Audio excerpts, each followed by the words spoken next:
Hola, ¿qué tal? ¿Cómo están? Buen día, mi nombre es Saúl López Santizo. En este momento tengo el gusto de presentarles un estudio basado en Marcos capítulo 8 del 22 al 30, donde vamos a ver la razón por la cual un ciego fue sanado en dos etapas. ¿Puede alguien recibir algún milagro en una forma progresiva? ¿Cómo y para qué?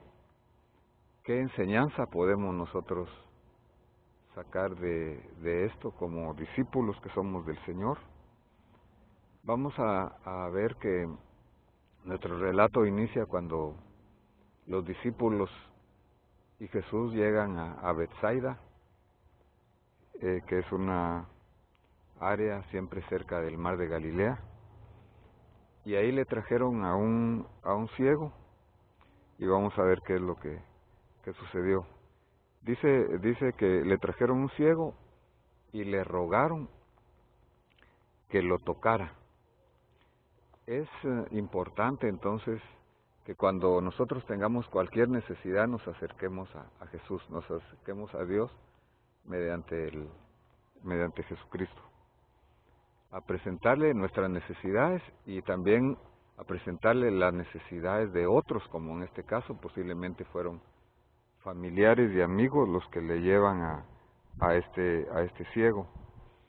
Dice que le rogaron que le tocara. La oración debe ser una oración con ruego, como en este caso, esperando recibir algo del Señor. Ellos tenían una visión de que al tocar Jesús al ciego iba a recibir sanidad. Sin embargo, vamos a ver que Jesús tiene un método diferente para cada uno, de acuerdo a los propósitos de Dios y de acuerdo a la necesidad de cada uno, de acuerdo a la necesidad individual. Dice que tomando de la mano al ciego, lo sacó fuera de la aldea de Betsaida, y después de escupirle en sus ojos y de poner las manos sobre él, le preguntó: ¿ves algo? Entonces lo primero que hizo el Señor fue, como habíamos dicho, personalizar la ayuda que le iba a dar al ciego. Lo toma de la mano y lo saca de la aldea. Dios es un Dios personal. Él quiere bendecirnos en una forma personal. Lo sacó de la aldea posiblemente para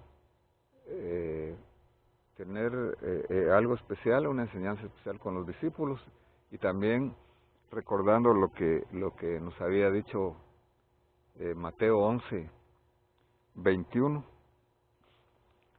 El Señor había dicho, por la incredulidad de estas poblaciones, Él había dicho: ay de ti, Corazín, ay de ti, Betsaida, porque si en Tiro y en Sidón se hubieran hecho los milagros que han sido hechos en vosotras, tiempo ha que se hubieran arrepentido en cilicio y en ceniza. Había hecho el Señor otros milagros, entre ellos la multiplicación de los panes y otros, y según lo que nos dice la Escritura, no habían creído, no se habían arrepentido. Pero Él individualiza aquí entonces su tratamiento para un enfermo. Y vamos a recordar entonces también de que un ciego en aquel tiempo era una persona que estaba prácticamente limitado solo a pedir limosna. No había las facilidades, la tecnología que tenemos ahora, y él era una persona entonces muy limitada. Dice que él lo toca y toma de su propia saliva el Señor, de su propia boca, de su propia boca, que es donde Él habla, donde sale su palabra. Dice el Salmo 107:4, Él envió su palabra y los sanó, y los libró de la destrucción, los libró de la ruina, de la muerte. Es importante entonces cuando nosotros nos acercamos a Dios a preguntarle, a pedirle algo, es importante poner su palabra, acompañar nuestra oración de una palabra adecuada a cada necesidad que tengamos. El Señor en su soberanía hace las cosas en su tiempo, en su lugar, en su propio método. Tenemos que recibir nosotros y aceptar eso. El método del Señor entonces fue muy diferente al que ellos querían. Ellos estaban esperando que el Señor nada más lo tocara y fuera sano, pero el Señor hace lo que acabamos de decir. Entonces Jesús le pregunta al ciego si ve algo, y el hombre respondió, levantando la vista dijo: veo a los hombres, pero los veo como árboles que caminan, como estos árboles que tenemos aquí al lado de este momento, pero caminando. Entonces Jesús le puso otra vez las manos sobre sus ojos, y él, mirando fijamente, fue restaurado y lo veía todo con claridad. Aquí vemos entonces que hay dos etapas que necesitó este ciego. Posiblemente necesitaba tener una confirmación, una afirmación de la fe en el Señor, y necesitaba saber que el Señor hace las cosas bien hechas por un lado, y por el otro también estaban los discípulos que estaban aprendiendo aquí que la revelación o nuestra vista espiritual es como la luz de la aurora, dice un pasaje, que va en aumento hasta que el día es perfecto.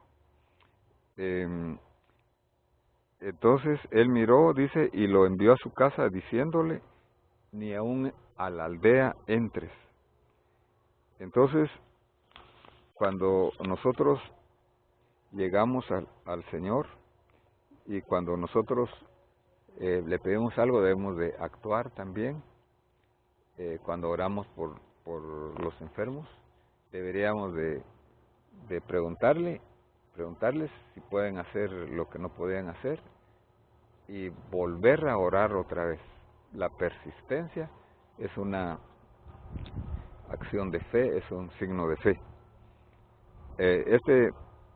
Este ciego entonces fue sano en esta forma. Como habíamos dicho, Proverbios 4:18 dice que la senda de los justos es como la luz de la aurora, que va en aumento en resplandor hasta que es pleno día. Y Filipenses 1:6, el apóstol Pablo también dice: estando convencido precisamente de esto, que el que comenzó en vosotros la buena obra la perfeccionará hasta el día de Jesucristo. Entonces, cuando Jesús y sus discípulos iban hacia las aldeas gentiles de Cesarea de Filipos, Él les hace una pregunta muy interesante. Dice que en el camino les pregunta diciéndoles: ¿quién dicen los hombres que soy yo? Y le respondieron diciendo: unos Juan el Bautista, otros Elías, pero otros uno de los profetas. Y Él les preguntó de nuevo: pero vosotros, ¿quién decís que soy? Entonces responde Pedro en nombre de todos, les dice: tú eres el Cristo. Y Él les advirtió severamente que no hablaran de Él a nadie. Entonces vamos a ver que es necesario aquí tener un conocimiento de quién es Jesús, pero un conocimiento de forma personal. No basta que nosotros conozcamos a Jesús como un profeta, como era Elías o a un Juan el Bautista que predica arrepentimiento, ni aún como un maestro.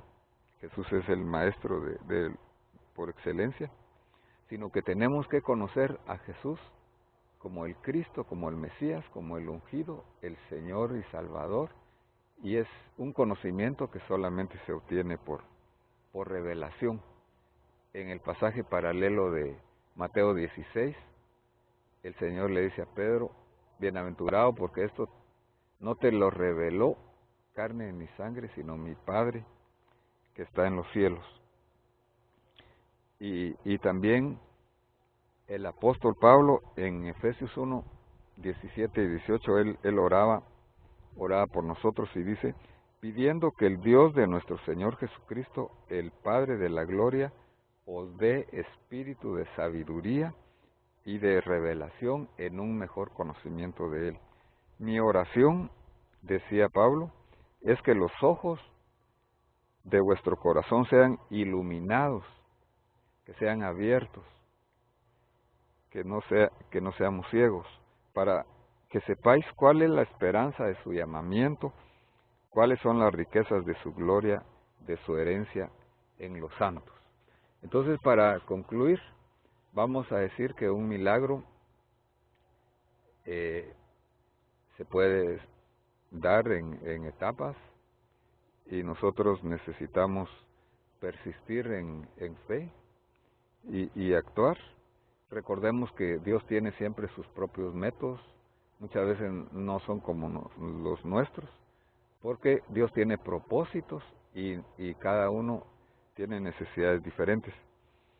Cuando nos acerquemos a Dios en oración, pongámosle una palabra, una promesa, porque Dios es muy fiel a sus promesas y actuemos en fe. La imposición de manos es algo muy bíblico que debemos de practicar cuantas veces sea necesario. El objetivo de un milagro es conocer que el Señor es Dios, que el Señor es Salvador, que Él es Señor y que Él tiene un nombre que es sobre todo nombre, Él tiene poder y sus planes son planes grandes para nosotros. Que Dios te bendiga, te guarde en esta hora y que Dios tenga de su gracia sobre ti y que haya paz en ti. Te invito a que puedas escuchar otra vez este video, que lo compartas si lo deseas, nos des un like y puedas escuchar los anteriores también, y si alguien no se ha inscrito, que se inscriba, haciéndole un clic a la campanita para recibir notificaciones. Amén.